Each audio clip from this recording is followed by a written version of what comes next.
हम बाती बाती, तुम दीपक हम बाती,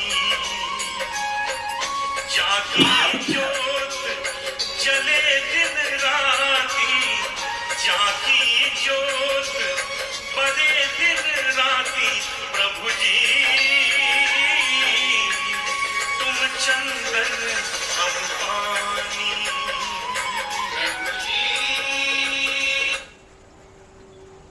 गुड इवनिंग फ्रेंड्स, शुरू करते हैं।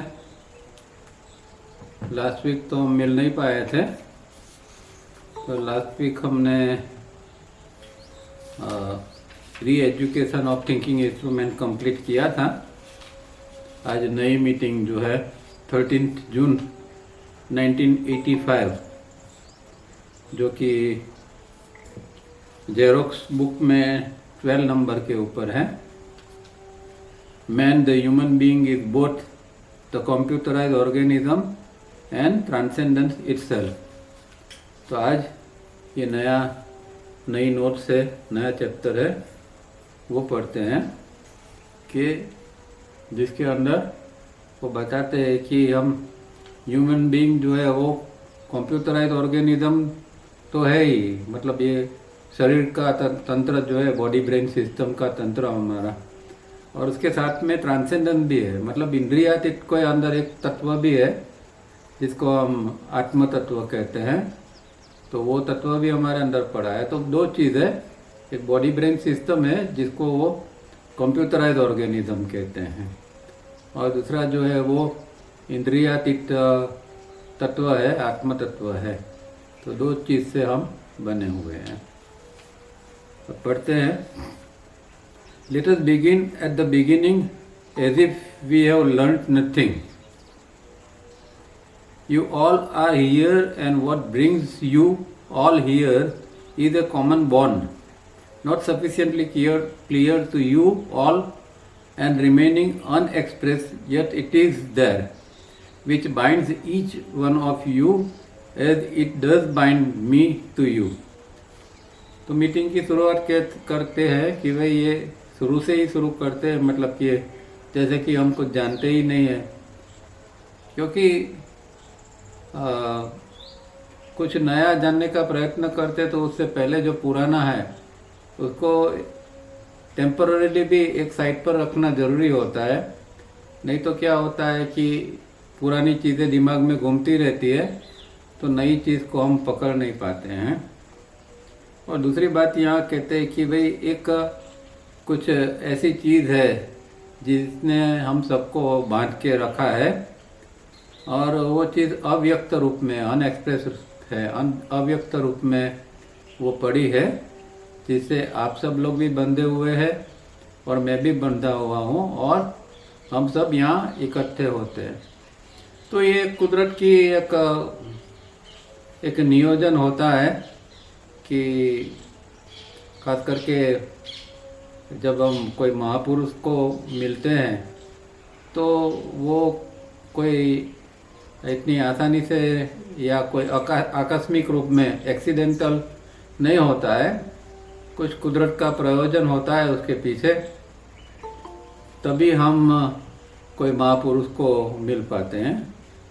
तो जब तावड़िया जी 85 में ये सब लेक्चर देते थे तो वो खुद वहाँ बम्बई में गामदेवी टेम्पल के ऊपर जाते थे, ये नोट्स बना के ले जाते थे और वहाँ पढ़ते थे, और ये नोट्स वो खुद समझाते थे। तो उस समय उनके साथ में जो लोग जुड़े हुए थे तो वो बड़े सदनसीब थे कि जो लोग उनके साथ में उनका प्रत्यक्ष दर्शन करके उनके मुख से ही ये सारी चीज़ें वो ज्ञान प्राप्त करते थे। तो कोई तत्व हमें बांध के रखता है।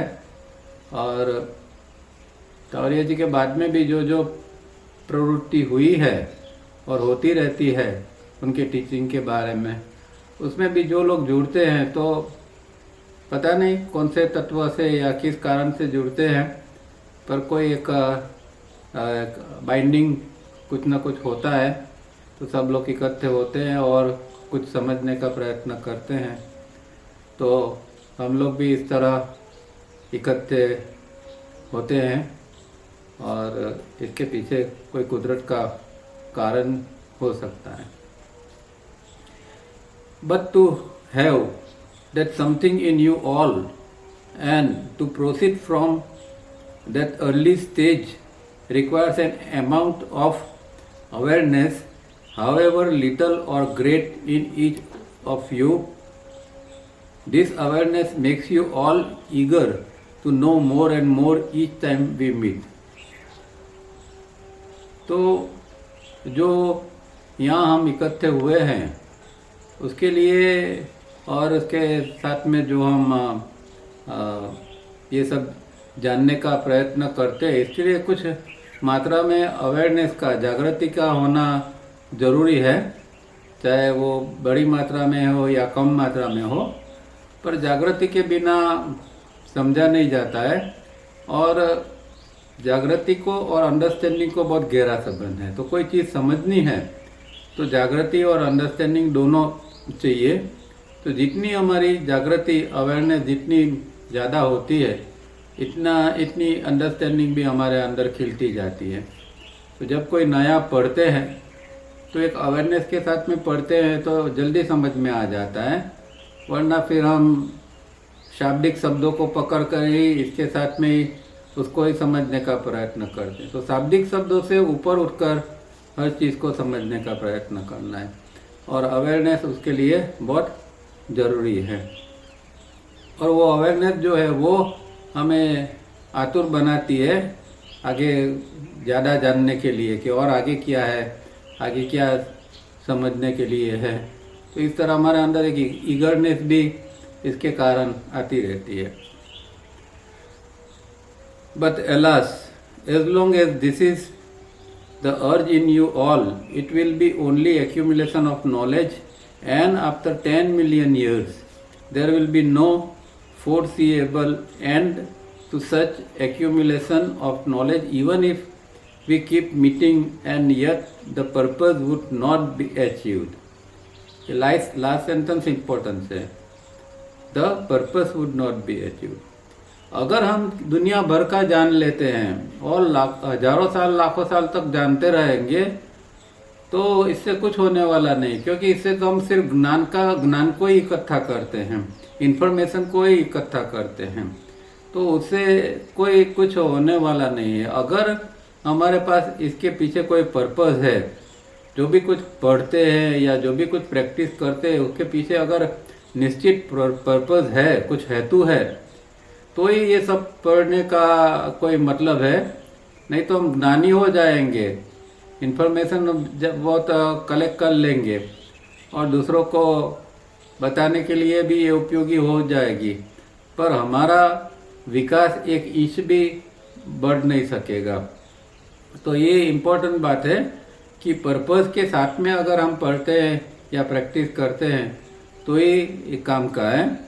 तो ये बात समझकर हमें हमेशा जो कुछ करते हैं, चाहे पढ़ते हैं, कुछ भी करते हैं, तो ये पर्पस हमारे, इवन छोटी सी आप रिफाइनिंग करते हैं तो भी उस दौरान आपके अंदर रिफाइनिंग के साथ में एक पर्पस क्लियर कट होना चाहिए कि मैं ये क्यों रिफाइनिंग कर रहा हूँ। तो ये अगर पर्पस होता है तो अंदर शुद्धि की प्रोसेस कंप्लीट होती है और अवेयरनेस भी मेंटेन होती है, वरना फिर आप मैकेनिकल करके उसको छोड़ देते हैं। तो ये पर्पस हर हमेशा हमारे आँख के सामने रहना चाहिए। You have all been here and are here and have so far only accumulated knowledge. Knowledge does not make one a wise person. It makes one a talented person.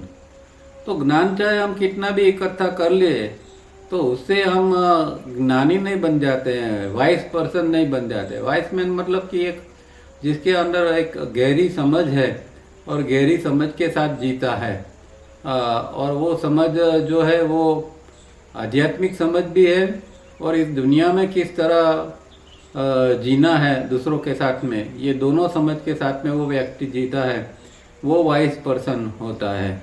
खाली जिसने बाहर से ऊपर ऊपर से ज्ञान प्राप्त कर लिया, वो नहीं। ऐसी व्यक्ति तो टैलेंटेड हो सकती है, बुद्धिमान हो सकती है, पर वाइस पर्सन होना, एक वाइसनेस एक अलग चीज़ है, और वो लंबी आध्यात्मिक यात्रा के बाद आती है, क्योंकि वो बुद्धि की बात नहीं है, वो अंदर की एक समझ की बात वो होती है। तो इकट्ठा तो होते हैं सब, पर ये ज्ञान प्राप्त इस तरह करने से कोई आदमी वाइस नहीं बन जाता है। एक्सपीरियंस माई वर्ड्स, ये बहुत इम्पोर्टेंट शब्द है, उन्होंने यहाँ लिखे उस समय जो उनके साथ में थे। एक्सपीरियंस माई वर्ड्स, कहते हैं कि मुझे मेरा अनुभव करो, मैं जो हूँ तुम्हारे सामने, और मेरा जो शब्द मेरे द्वारा जो निकल रहा है उसका आप एक्सपीरियंस करो। So far you have only heard and analyse my words, and whenever you do not agree with your accumulated knowledge, whether heard here or elsewhere, a question arises in your thinking instrument, and when this is going on within your brain, you miss in further I have said.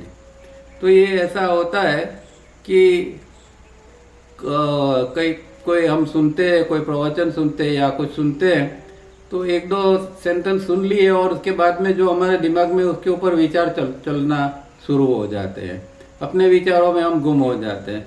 तो आगे फिर क्या कहा गया है वो वक्ता द्वारा, वो फिर हम सुनते नहीं हैं और अपनी उलझन में पड़ जाता है। अपना जो पुराना एक्यूमुलेटेड नॉलेज है उसके साथ में हम कंपैरिजन करते हैं, एग्री होते हैं, डिसएग्री होती है, अंदर एक दूसरी प्रोसेस चालू हो जाती है इंस्टेड ऑफ लिसनिंग। तो एक लिसनिंग जो है वो एक बहुत बड़ी चीज़ है कि जब हम सुनते हैं तो एकदम ध्यान से किस तरह हम सुनते हैं, और वो वर्ड जो है, जो वर्ड्स कहाँ से आते हैं, इसका भी एक्सपीरियंस अगर हम कर सकते हैं, उस कोई महापुरुष अगर वो बोल रहा है तो उसको भी हम एक्सपीरियंस कर सकते हैं, तो बहुत बड़ी बात होती है। क्योंकि जब कोई महापुरुष जिन्होंने आत्मज्ञान प्राप्त किया है, अर्थात उनका ज्ञान आत्मा से आया हुआ है, वैसे व्यक्ति जब बोलते हैं या लिखते हैं तो उसमें एक कंपन, एक वाइब्रेशंस होता है। अब प्रॉब्लम ये है कि हमारे अंदर इतनी अवेयरनेस नहीं है कि हम वो कंपन, ये वाइब्रेशंस को पकड़ सके। हम तो यदि दूसरी चीज़ें पढ़ते हैं इस तरह, इसको भी पढ़ के छोड़ देते हैं। पर अगर आपके अंदर अवेयरनेस पड़ी है, आपका वाइब्रेशनल टोन हाई है, तो जो लिखा गया है, जो लिखा जाता है उसके भी अपने एक वाइब्रेशंस होते हैं। तो वो वाइब्रेशंस को हम पकड़ सकते हैं, क्योंकि उसमें उसकी चेतना का प्रभाव होता है। जो महापुरुष जब बोलते हैं या लिखते हैं तो वो एक कोई और जगह से, वो खाली लेफ्ट ब्रेन से नहीं बोलते हैं, वो कोई एक्यूमुलेटेड नॉलेज से नहीं बोलते हैं। वो उन्होंने जो अनुभव किया है, उस अनुभव शब्द के रूप में अपने आप में आते हैं। मतलब वो सिर्फ वैखरी नहीं है, वैखरी जैसे कि हम बोलते हैं तो ये वैखरी है, पर ये वैखरी नहीं है। वो लोग जो बोलते हैं वो एक नाद होता है, जैसे परापश्यंती वगैरह नाद है, तो इस तरह का वो जो बोलते हैं तो एक नाद होता है, और वो नाद को हमें महसूस करना चाहिए, उसके कंपन को महसूस करना चाहिए। ये शब्द नहीं होते हैं। अगर शब्द की बात ही हमने उसको पकड़ लिया तो फिर उस व्यक्ति की चेतना का स्पर्श हमें नहीं हो पाएगा। तो एक्सपीरियंस मी का मतलब ये है कि हम किस तरह उनकी चेतना का अनुभव कर सके। चाहे आज भी, चाहे वो शरीर में नहीं है, इसका मतलब ये नहीं है, वो तो अवेलेबल है, उनकी चेतना तो आज भी फैली हुई है। तो आज भी हम जब पढ़ते हैं तो ये इस तरह अगर हम पढ़ते हैं कि जैसे वो खुद हमें कुछ समझा रहे हैं, तो इस तरह हम उनके शब्दों को पकड़ते हैं, तो फिर हमें और गहराई से चीज़ें समझ में आती है। इसके ऊपर और भी वो आगे एक्सप्लेन करेंगे। Herein lies the real mischief that stands between you and me, and for that matter, will remain between you and any other teacher, and as long as such an attitude remains, you will go from teacher to teacher. How will you experience me? I am talking of an experience.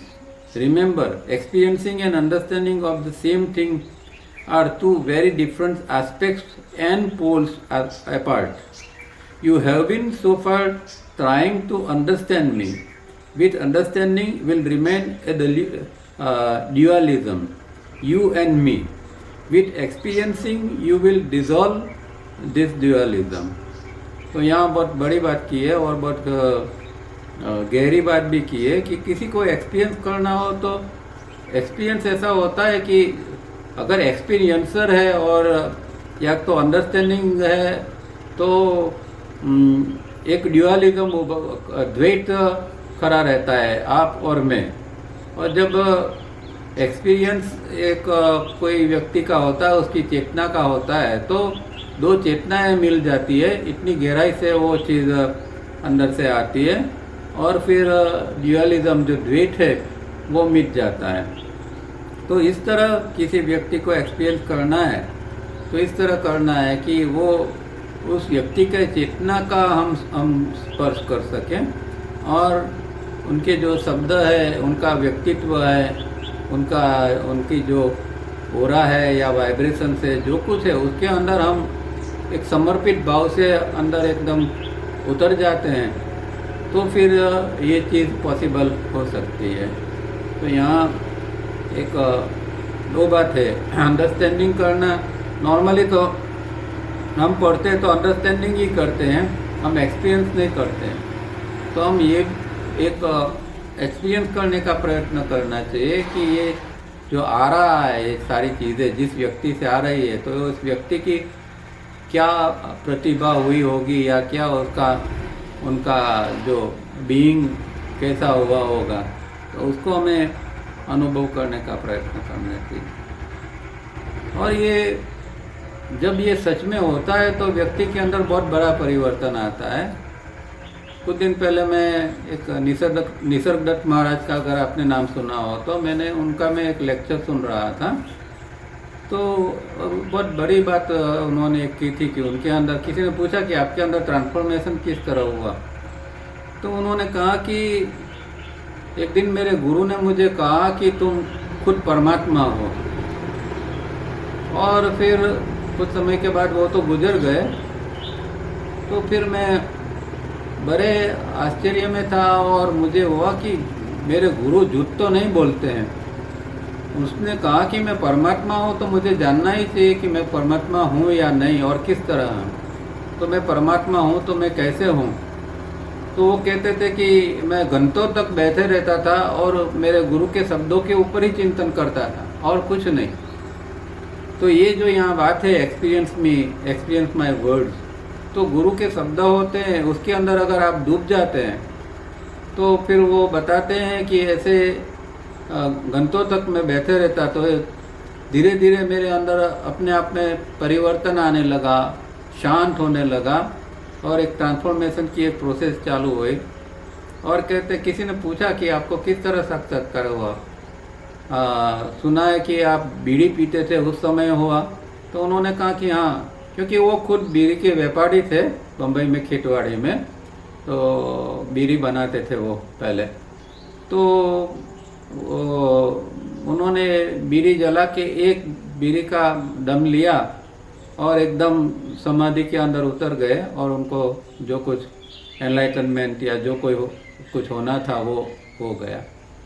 तो कहने का मतलब ये है कि उन्होंने अपने गुरु के शब्दों के अंदर जब डूब गए और एक विश्वास के साथ कि नहीं, मेरे गुरु ने कहा है कि मैं परमात्मा हूँ तो मैं हूँ, सिर्फ सवाल ये है कि मुझे उसका अनुभव करना है। और वो अंदर उतरते गए तो एक दिन उनको एनलाइटनमेंट हो गई।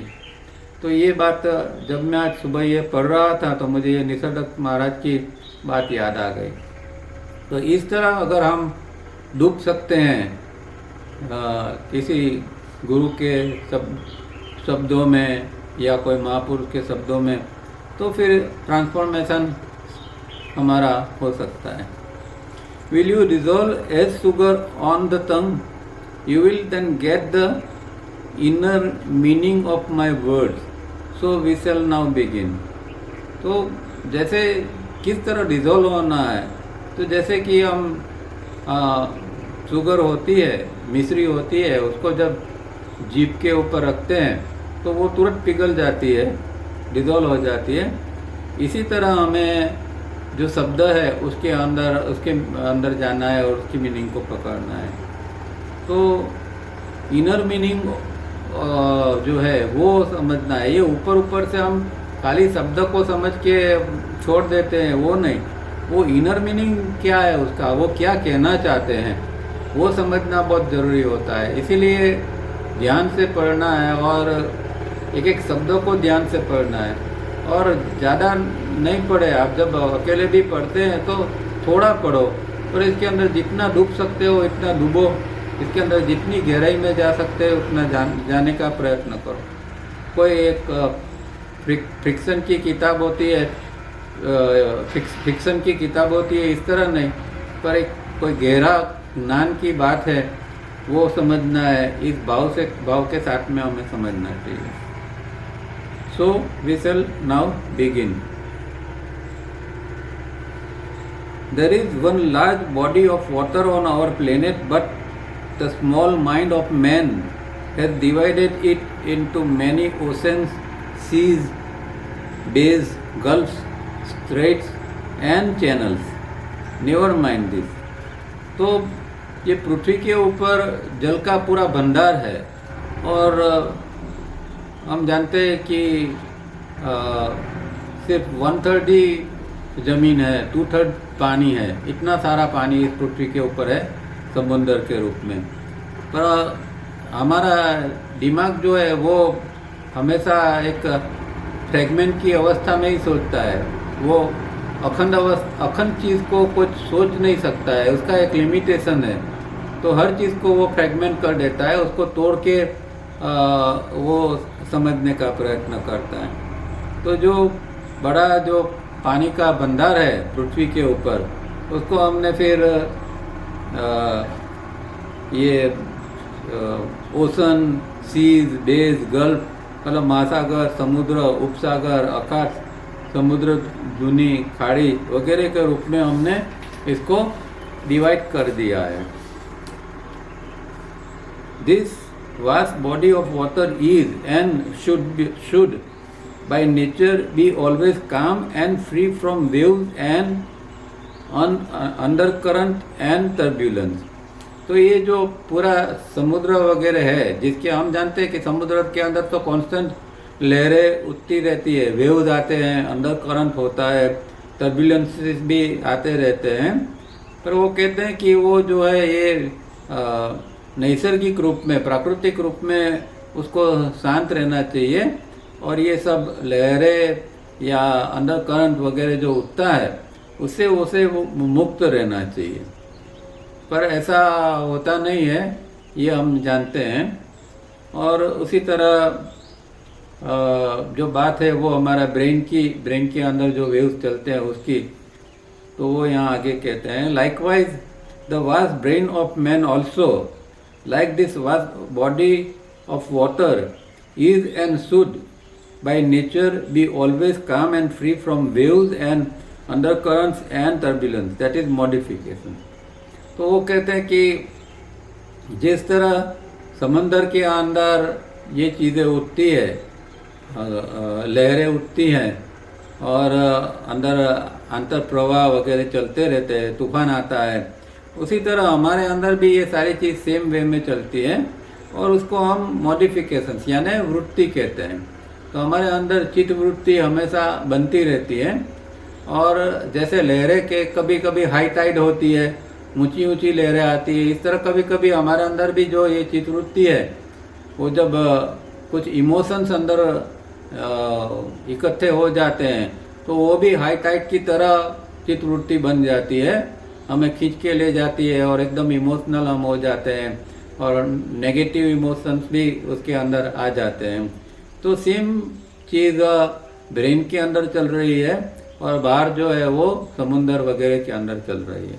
अब दोनों को शांत करना है तो किस तरह करना है? हालांकि बाहर के समुद्र को तो शांत कभी भी किया नहीं जाता है, पर अंदर के जो हमारे अंदर वृत्ति उत्पन्न होती है उसको अगर हम शांत कर सकते हैं कि नहीं, किस तरह ये टर्बुलेंस और अंडर करंट को हम कम कर सकते हैं, वो एक साधना का विषय है। But the wind strikes the surface of the vast body of water and creates this turbulence and waves. Wind is an outside agent that strikes the calm surface of this vast body of water, so much so that the ocean and seas all over the world are never free from waves and turbulence. तो हम जानते हैं कि भाई लहरें उठती है, उसका कारण क्या है? तो पवन जो बहता है, पवन आता है और पवन पानी को ऊपर उठाता है और उसके द्वारा ये वेव्स और अंडर करंट बनते हैं। तो पूरे जगत के अंदर जहाँ जहाँ भी ये समंदर वगैरह है, वहाँ जो लहरें उठती है वो इस तरह हमेशा निरंतर उठती रहती है और कभी भी वो शांत नहीं होता है, समंदर कभी भी शांत नहीं होता है। तो ये जो पवन जो है वो एक आउटसाइड एजेंट है, बाह्य परिबल है जो पानी के साथ टकराता है और उसके कारण ये वेव्स बनते हैं। So waves and turbulence at sea and on the ocean including all gulfs, bays, straits and channels is not the inherent characteristics of this vast body of water, but is the characteristic of the moving wind all over the world.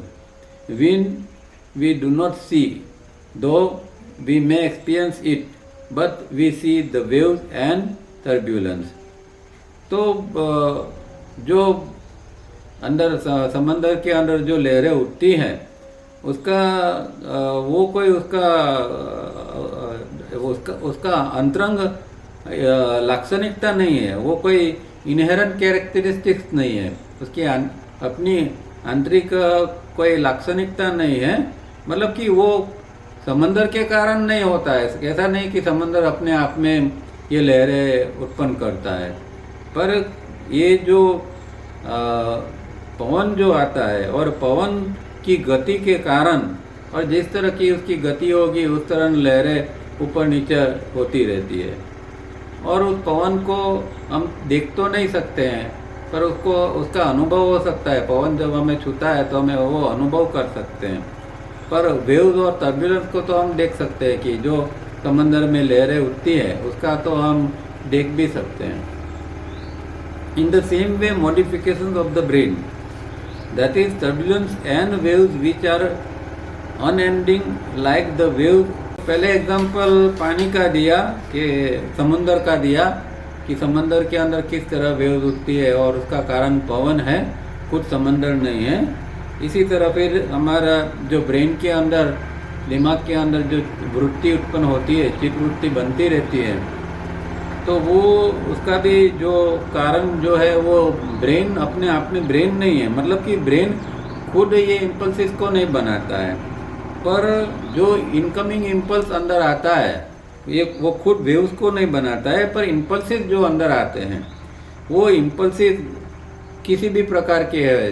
हम कुछ देखते हैं उसके आते हैं, सुनते हैं उसके आते हैं, या पांचों इंद्रियों में से कोई भी इंद्रिय द्वारा कोई भी इम्पल्स अंदर आता है तो वो अंदर जाके ब्रेन की सरफेस के साथ टकराता है और फिर हमारे अंदर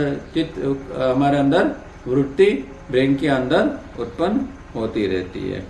तो ये जो वृत्ति उत्पन्न होती है तो एक प्रकार का अंदर टर्बुलेंस या जैसे समंदर में वेव्स उठते हैं, इसी तरह के ये स्मॉल अमाउंट के अंदर हमारे अंदर ये वृत्ति उत्पन्न होती है। समंदर में बड़ी लहरें उठती है, हमारे चित्त के अंदर जो उठता है वो एक छोटे प्रमाण में उठता है, पर उसकी पैटर्न दोनों की जो है वो सेम है और दोनों के कारण भी सेम है।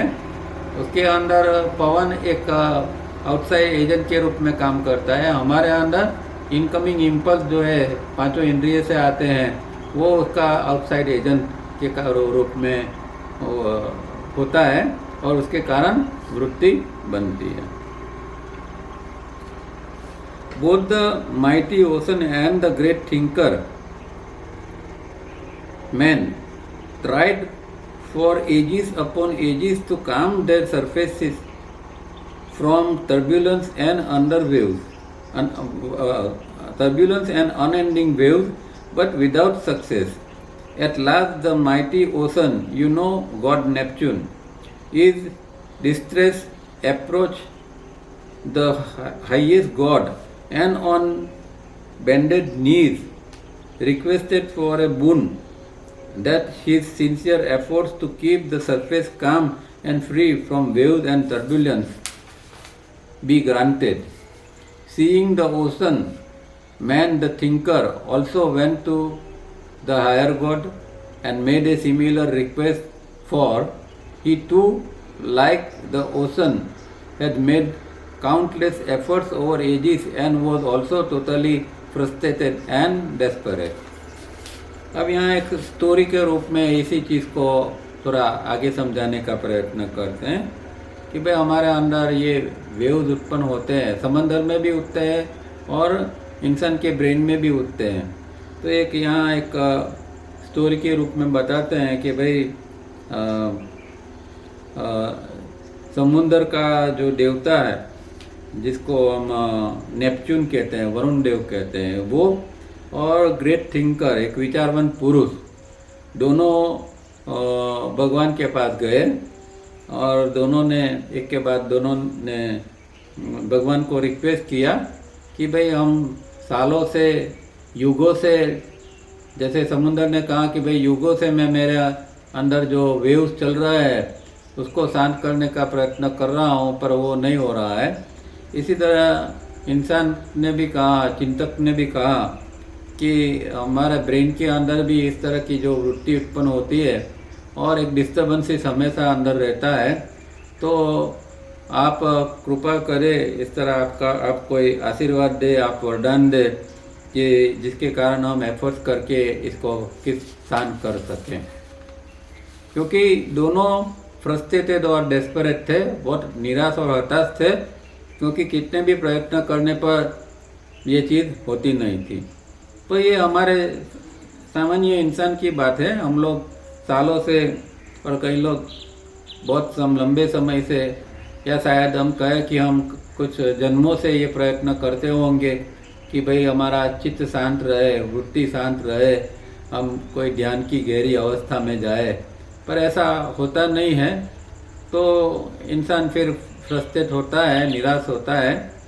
और यहाँ उन्होंने इस तरह एक स्टोरी के रूप में बताया कि वो लोग भगवान के पास गए। The great god on hearing them smile and said, dear children, if I should grant your request which I do not want to, you mighty ocean and you great thinker man, both of you will be dead, for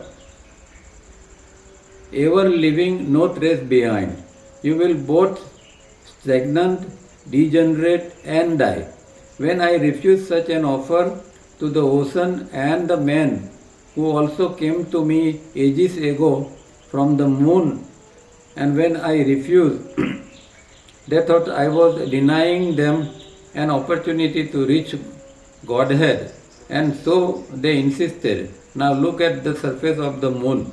Can you find my trace? Can you find any trace of ocean and man there? तो यहाँ story को वो फिर इस तरह कहते हैं कि भाई भगवान के पास वो लोग गए तो भगवान ने ना कहा कि ऐसा हो नहीं सकता, क्योंकि मैं ऐसा करूँगा तो देखो चंद्र के देवता भी बहुत साल पहले मेरे पास आए थे और वहाँ का कोई मनुष्य था वो भी आया था, और दोनों ने ये तुम्हारी तरह सेम एक रिक्वेस्ट की थी कि भाई हमारे समुंदर को शांत करो, हमारे दिमाग को शांत करो, और मैंने मना किया था। उसके बावजूद भी वो आग्रह करते रहे, तो फिर मैंने उनको फिर ये वरदान दिया था। पर उसके कारण क्या हुआ, उसका नतीजा आप देखते हो क्या, चंद्र के ऊपर न कोई समुंदर बचा है न कोई इंसान बचा है। तो ये एक स्टोरी के रूप में बताना चाहते हैं कि इसके पीछे एक बहुत गहरी बात ये है कि जो कुछ हमारे अंदर ब्रेन के अंदर चल रहा है, इसको सीधे सीधा डिस्टर्ब नहीं करना है। उसको कुछ इस तरह की कुछ टेक्निक करनी चाहिए कि उसको शांत किया जाए। वो उसको सीधा दबा के उसको शांत कर दिया तो बड़ी गड़बड़ी हो जाएगी। तो यहाँ बात का मर्म ये है कि जो प्रोसेस ब्रेन की चल रही है, क्योंकि वो लाइफ के लिए है। अगर मानो कि ये इनकमिंग इम्पल्स ही हमारे अंदर नहीं आएंगे, न विचार बनेंगे, तो जीवन किस तरह चलेगा। और ऐसा नहीं है कि कोई हम ध्यान की प्राप्ति कर लेंगे, क्योंकि ये तो एक डेड और डीके जैसी एक प्रोसेस बन जाएगी।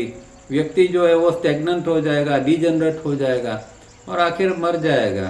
तो ये इस तरह लोग प्रयत्न करते हैं। प्रॉब्लम ये है कि अध्यात्म के नाम पर विचारों को किस तरह बंद किया जाए। तो विचारों को बंद करना नहीं है, विचारों से ऊपर किस तरह उठना है, या फिर कोई ऐसी टेक्निक की जाए कि जिसके द्वारा इम्पल्स ही ब्रेन के अंदर न जाए और इस तरह विचार न उत्पन्न हो। पर विचार के साथ कुछ ज़्यादा कुछ गड़बड़ी करने की ज़रूरत नहीं है, वरना फिर आदमी पागल भी बन सकता है, क्योंकि वो बहुत डेलिकेट चीज़ है ब्रेन के अंदर। और उसके साथ में हमको ज़्यादा ज़बरदस्ती करते हैं तो फिर व्यक्ति जो है वो धुनी हो जाता है, वो पागल सा हो जाता है। तो बहुत सोच समझ के हमें ये सब प्रयोग करने चाहिए। And so both the ocean and man, the thinker from the highest God, no wiser and dejected.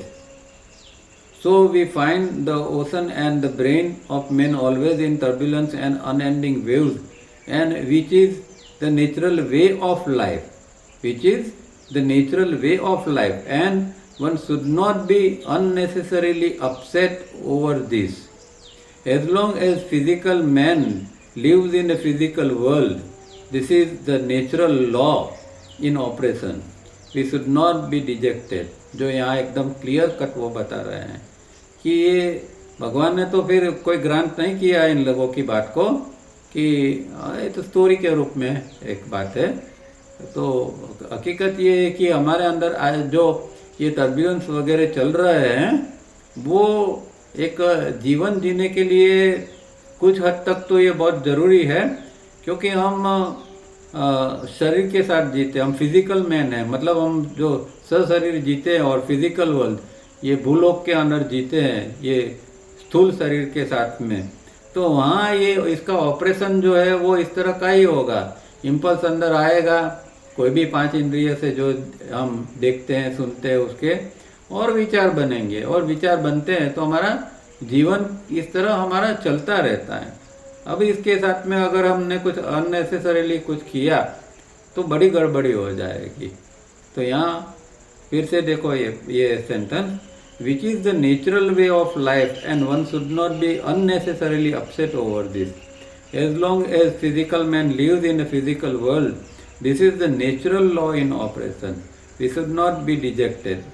हमें कोई उदास होने की ज़रूरत नहीं है कि भाई क्यों हमारा विचार बंद नहीं होते हैं। विचार तो बंद नहीं होंगे, क्योंकि ये प्राकृतिक रूप में एक प्रकार का, जैसे एक कंप्यूटर होता है तो कंप्यूटर में किस तरह का एक सेटअप होता है, तो एक सेटअप है कि जिसके द्वारा विचार बनते ही रहते हैं। तो उसमें कोई उदास होने की ज़रूरत नहीं है, या कोई गलत उसको कोई गलत प्रयोग करने की भी ज़रूरत नहीं है उसको दबाने के लिए। So both the ocean and man, the thinker, sat down to think.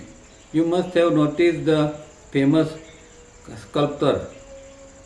Some men decided to give up worldly activity and went into deep forest and engaged themselves in severe tapasya, penance.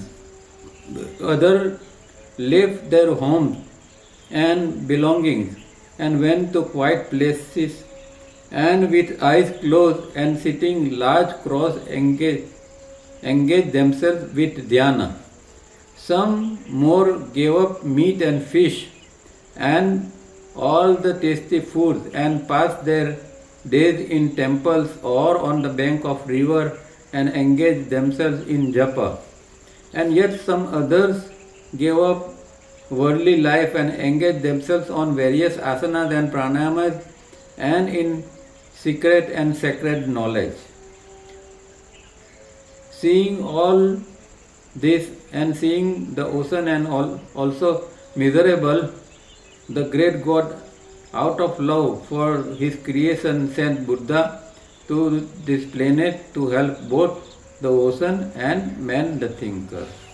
अब यहाँ वो बताते हैं कि अलग अलग रूप में लोग किस तरह साधना करते हैं। तो ये चिंतक था वो और समंदर का देवता दोनों सोचने लगे कि क्या करना चाहिए। तो देखा कि कई लोग थे तो तपस्या के लिए सब कुछ घर बार छोड़ के, एक्टिविटी सब छोड़ के जंगल में चले जाते थे और तपस्या में लीन हो जाते थे। कुछ लोग थे वो घर माल मिलकत सब छोड़ के कोई शांत जगह पर चले जाते थे और आंख बंद करके पालथी लगा के ध्यान करने का प्रयत्न करते थे। तो कुछ लोग उपवास वगैरह करते थे, अच्छा खाना पीना छोड़ देते थे, वेजिटेरियन बन जाते थे और कोई मंदिर के अंदर या नदी के किनारे बैठ के जप वगैरह करते थे। या कुछ लोग जो थे वो दुनियावी जीवन को छोड़कर आसन प्राणायाम में लग जाते थे और कुछ गुप्त ज्ञान को प्राप्त करने का प्रयत्न करते थे। और फिर स्टोरी में ये आगे चलाते हैं कि ये सब देखकर भगवान को दया आई, तो भगवान ने भगवान बुद्ध को यहाँ पृथ्वी के ऊपर भेजा इन दोनों को मदद करने के लिए। ये स्टोरी के पीछे एक कारण है, ये कोई खाली स्टोरी नहीं है। वो धीरे धीरे धीरे चल के एक पॉइंट के ऊपर ले जाएंगे कि भाई अल्टीमेटली हमें ब्रेन में कहाँ जाना है, क्या करना है जिससे ये मॉडिफिकेशन बन हो सके। तो ये सीधे सीधे वो कह देंगे कि भाई ऐसा ऐसा करो तो ऐसा इस तरह से आपके विचार बन हो जाएंगे या इस तरह साधना करनी है, पर वो उसने नहीं किया। ऐसे सीधा कहते तो हमारे दिमाग अच्छी तरह वो चीज़ समझते नहीं थे। तो धीरे धीरे धीरे करके एक स्टोरी के रूप में उन्होंने ये चीज़ को समझाने का प्रयत्न किया है।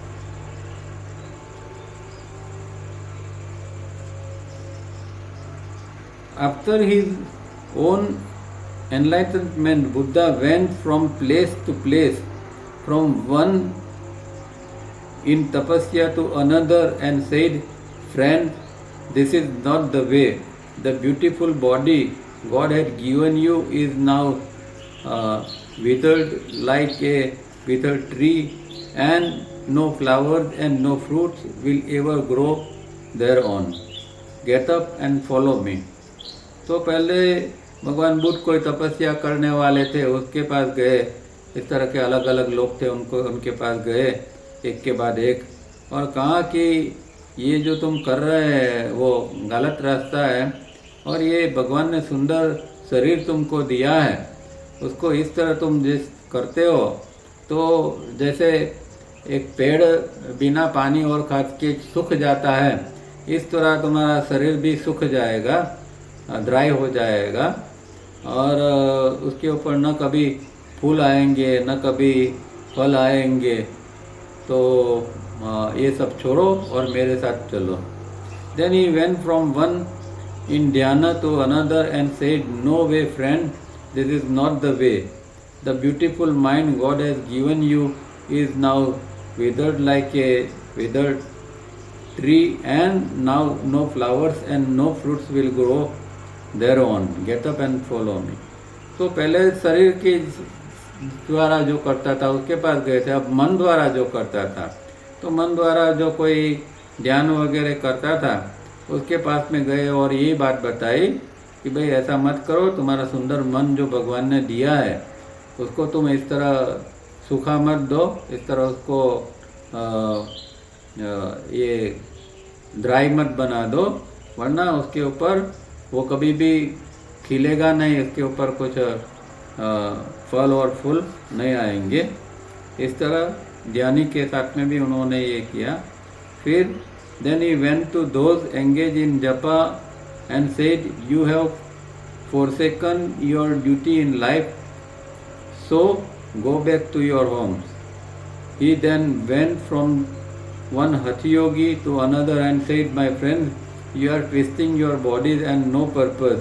You all hear and follow the noble truth. तो इस तरह वो अलग अलग लोग के पास गए, जो लोग जप के अंदर एंगेज थे, उन लोगों के पास जाके कहा कि भाई ये सब छोड़ो। कोई हठ योगी था, इन लोगों के पास जाके कहा कि भाई इस तरह बॉडी को ज़्यादा मरोड़ो मत और ये सब छोड़ो और तुम्हारा बॉडी निकम्मा बन जाएगा।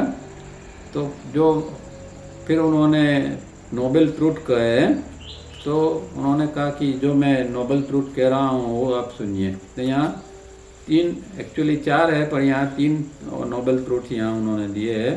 And Buddha gave the noble truths. 1. There is turbulence unending which causes pain and misery. 2. There is a cause of this turbulence which causes pain and misery. 3. This cause can be remedied. तो ये 3 प्रकार के यहाँ उन्होंने noble truth जो है वो उम्दा सत्य क्या है वो बताया कि there is turbulence unending which causes pain and misery. तो जो दुख है, और दुख का कारण जो है वो पहली बात ये है कि ये टर्ब्यूलेंस जो हमारे अंदर चल रहा है, जो विचार वृत्ति चल रहा है, वही हमारे दुख का कारण है। फिर दूसरी बात ये उन्होंने कही कि ये जो अंदर विचार वृत्ति चल रहा है, there is a cause of, अब उसका कारण, तो उसका कारण कि भाई ये विचार वगैरह, दुख का कारण क्या है कि विचार वगैरह चल रहे हैं, वो उसका कारण है कि जिसके कारण आपको दुख वगैरह हो रहे हैं। और लास्ट में ये उसका निवारण या इसका उपाय बताया कि भाई अगर ये चीज़ को हम जो टर्ब्यूलेंस है उसका हम निवारण कर सकते हैं। तो टर्ब्यूलेंस का निवारण होगा तो फिर अपने आप में दुख और पेन का भी निवारण हो जाएगा। Man, the thinker, did not immediately understand the great Buddha, but the mighty ocean grasped Buddha's words. The mighty ocean called man to him and said, "Go down in my depth." But the man hesitated. "Do not hesitate, I will protect you. Go and see and learn." The man did as he was told and dived into ocean depth. What did he find and learn there? That the top of the soil, the top surface of the ocean, like the top soil of the human brain, suffered from turbulence and unending waves. But below was all calm and inky dark. No waves, no turbulence, no sound, no light, no color, only inky dark, void, nirvana. He saw the sea god peacefully sitting at the bottom of the ocean. तो यहाँ फिर ये कहते हैं कि भाई भगवान बुद्ध की बात फिर वो इंसान तो नहीं समझा, पर वो जो वरुण देव थे वो समझ गए। उसने कहा कि तुम मेरे समंदर के अंदर नीचे जाके बैठो तो तुम्हें पता चलेगा कि ये ऊपर तो ये सब गड़बड़ी चलती रहती है, पर अंदर आओगे तो तुम्हें पता चलेगा कि सच में स्थिति क्या है। तो फिर वो नीचे गया एकदम समंदर के नीचे, तो वहाँ एकदम शांति थी, किसी प्रकार का वेव्स नहीं थे, टर्ब्यूलेंस नहीं था, कोई साउंड नहीं था, लाइट नहीं था, कलर नहीं था, सिर्फ अंधकार था, गहरा अंधकार। एक प्रकार का एक निर्वाण की जो अवस्था होती है, इस प्रकार की एक स्थिति थी। और उसने देखा कि उसके साथ में समंदर का देवता भी वहाँ साथ में बैठा हुआ है। The man came out of the water of the ocean after thinking the mighty ocean god, and then looked below the topsoil of his brain, and went deep down in his brain, and he found that all was calm and peaceful and inky dark. No waves, no turbulence, no sound, no light, no color, only inky dark, white nirvana. He found himself peacefully sitting there. तो ये बात है कि जिस तरह समंदर के अंदर नीचे एकदम शांति होती है, तो हमारे जो ब्रेन के अंदर भी जो ऊपरी सरफेस है, वो सरफेस के ऊपर ही ये सब सारी चहल पहल है और वहाँ ही ये चित्रवृत्ति बनती है। इसके गहराई में जाते हैं तो वहाँ कोई चित्रवृत्ति नहीं है, वहाँ कोई प्रकार का टर्ब्यूलेंस नहीं होता है, साउंड, कलर, लाइट कुछ वहाँ नहीं होता है। वहाँ एक इनकी डार्क की स्थिति, एक गहरा अंधकार की स्थिति वहाँ एक होती है। तो हमने जो पिछले दिनों में ब्रेन के बारे में जो देखा था, उन्होंने इसमें बताया था थिंकिंग इंस्ट्रूमेंट के अंदर कि थिंकिंग इंस्ट्रूमेंट जो काम करता है, मतलब जो विचार वृत्ति बनते हैं, वो ब्रेन की ऊपर की सिर्फ 2 मिलीमीटर जो है उसके अंदर ही सारी चीज़ें बनती है। फिर उन्होंने जब राइट मिड ब्रेन की बात की तो वहाँ उन्होंने बताया कि उसकी गहराई जो है वो 20 mm तक है, 2 mm से लेके 20 mm तक।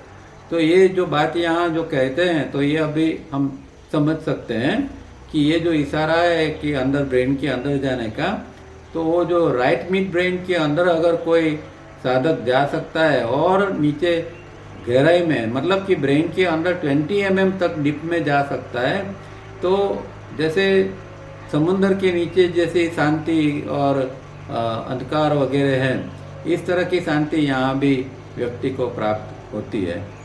तो ये स्टोरी जो है ये यहाँ आके अटकती है। मतलब कि उनको सिर्फ कहना था तो यही कि राइट ब्रेन के अंदर आप जाओगे और 20 मिलीमीटर अंदर जाओगे तो आपको शांति मिलेगी, पर ये चीज़ बताने के लिए उन्होंने ये सारी स्टोरी बनाई और धीरे करके हमें यहाँ तक ले आए। तो साधना की जगह ये है कि अगर आप सच्ची साधना करते हैं और राइट ब्रेन के अंदर यहाँ 20 mm तक नीचे जाते हैं, तब फिर वो आपके अंदर कोई न विचार होंगे, न वृत्ति उठेगी, न कोई तूफान होगा, कुछ नहीं होगा। एक गहरी शांति, जिसको हम ध्यान या समाधि कह सकते हैं, इस अवस्था वहाँ उत्पन्न हो सकती है।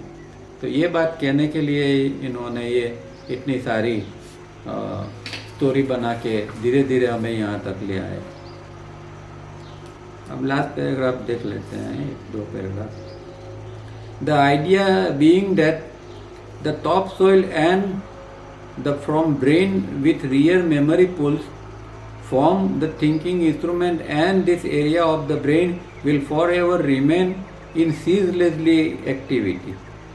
To stop this ceaseless activity means to be in coma, to be unconscious, or to be dead. So we make no attempt to quiet this area of the brain.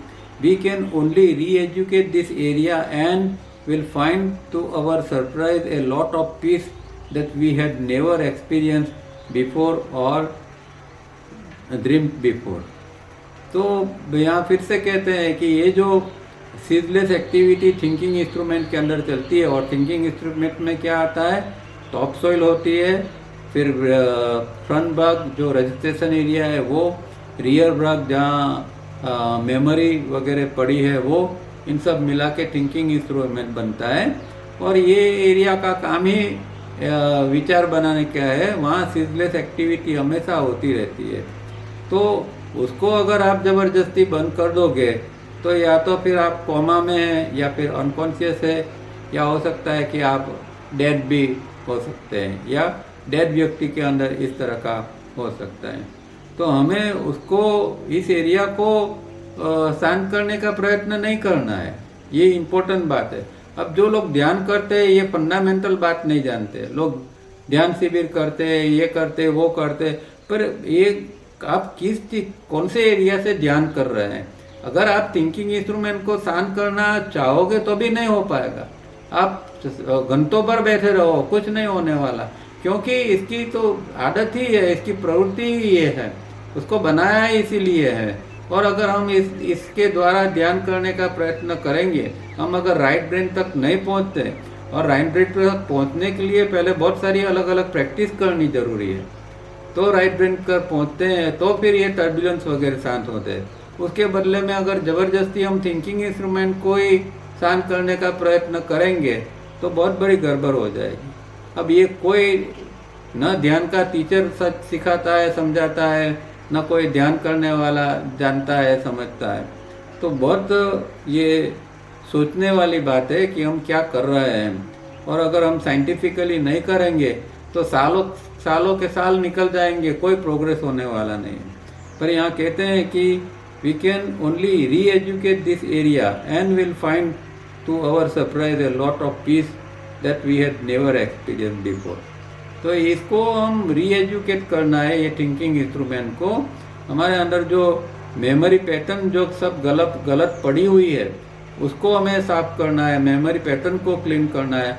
Registration area के अंदर जो IESM केंद्र है उसको ratio change करना है, 2482 से लेके 5221, फिर 3A 3B। तो इसको साइंटिफिक योग कहते हैं, और इस तरह हम काम करते हैं अपने ऊपर, तो जाके अपने आप में फिर ध्यान, समाधि ये सब अपने आप में लगेगी। पर इसको डिस्टर्ब किया इस थिंकिंग इंस्ट्रूमेंट को और कुछ करने का प्रयत्न किया तो फिर गड़बड़ी हो जाएगी, और वो शांत होगा भी नहीं, तो ये तो वेस्टेज ऑफ टाइम है। इसीलिए बहुत जो करना है अध्यात्म में वो सोच समझ कर करना है। But to expect transcendence or to meditate with this area is to ask for the real impossible. It will be frustrating, as did the ocean and man, the thinker over the ages found for themselves to their utter dismay. तो इसको करना जो है, इसको transcendence मतलब इंद्रिय तट की स्थिति या मेडिटेशन की स्थिति के लिए अगर हम ये करते हैं तो करना भी हकीकत में तो इम्पॉसिबल ही है, शक्य नहीं है अगर ये प्रयत्न करेंगे तो भी। और सालों से हम ये करते आते रहते हैं और हम निराश होते जाते हैं, फिर भी हम ये सब पकड़ के रहते हैं, इसको छोड़ते नहीं हैं। यहाँ रुकते हैं, पर यहाँ उन्होंने बहुत गहरी बात कही है, उसके ऊपर हमें सोचना चाहिए और किस तरह साधना करनी चाहिए। ज़्यादा से ज़्यादा 3 स्टेप के ऊपर आप बढ़ दो तो सारी चीज़ें अपने आप में बैलेंस में आ जाएगी। मेडिटेशन भी अपने आप में एक दिन डेवलप होगा। तो और कोई प्रयत्न के बदले में आप धीरे धीरे करके 8 घंटे तक तो 3 स्टेप के ऊपर पहुँचे और देखिए कमाल।